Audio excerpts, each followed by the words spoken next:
Welcome to the museum, where we preserve and display the history of Clarkdale. This is one of a series of multimedia presentations that will take you beyond the visiting public's view.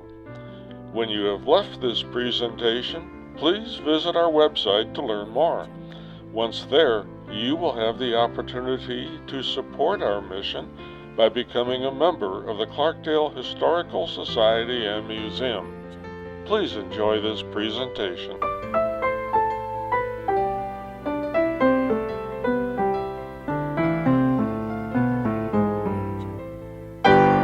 This is a story of the very beginnings of Clarkdale, and it will be illustrated with photos from the collection of the Clarkdale Historical Society and Museum.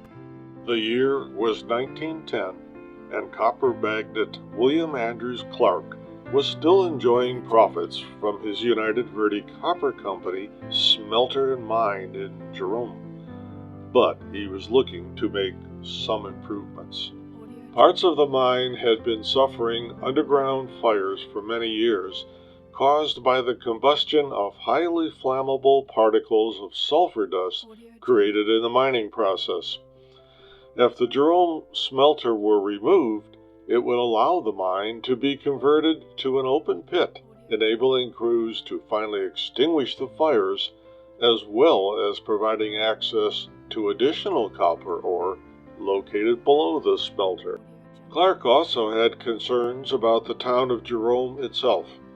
It had sprouted on a hillside in the late 1800s to support two copper mines and their workers, but it had become a crowded and unevenly developed town that suffered from occasional landslides and devastating fires.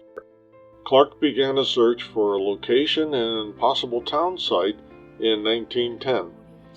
He set out to fulfill his ambition to create a town, a master planned community, that would be one of the most modern of its time. He eventually located a relatively flat parcel of land in the valley just below Jerome and near a water source, the Verde River. Clark proceeded to acquire land nearby, where some members of the Yavapai and Tato Apache tribes lived in temporary settlements along the Verde River.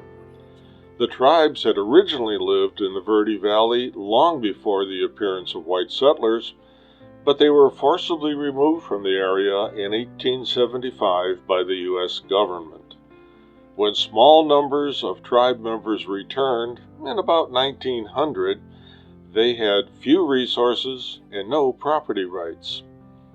Once Clark obtained the land where he intended to build his town and smelter, the native people did their best to survive outside the town borders.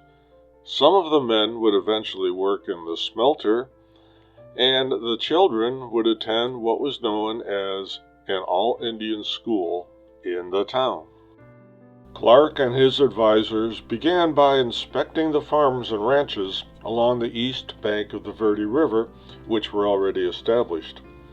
In 1911 and 1912, he bought land and water rights from W.A. Jordan, who had been farming in the area since 1880.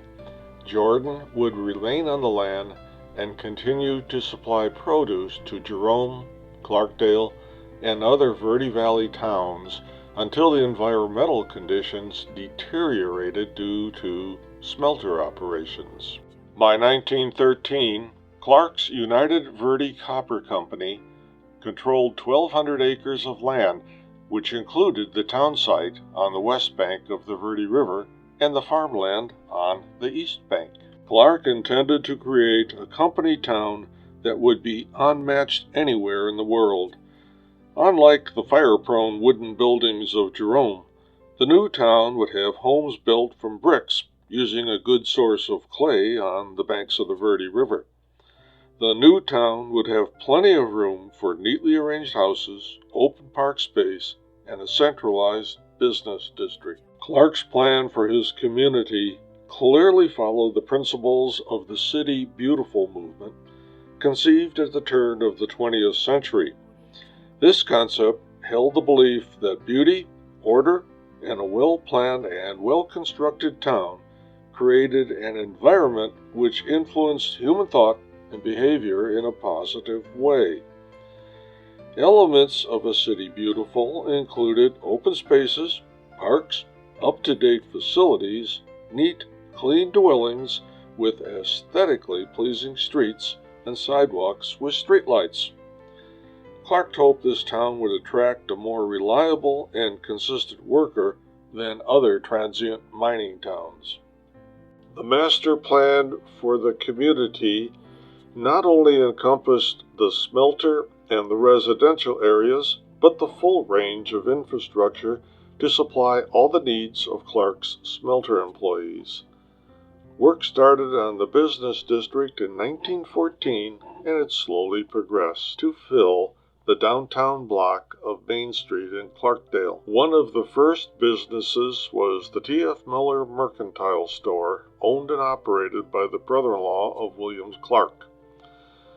The Shot Cafe and Bakery occupied the north side of Main Street.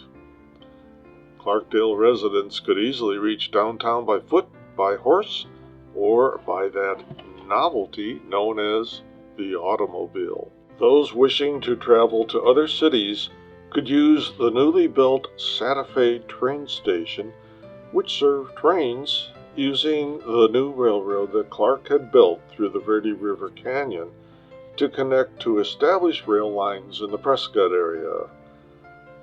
Other facilities built for Clarkdale residents were a public school built in 1915 and a post office completed in 1918.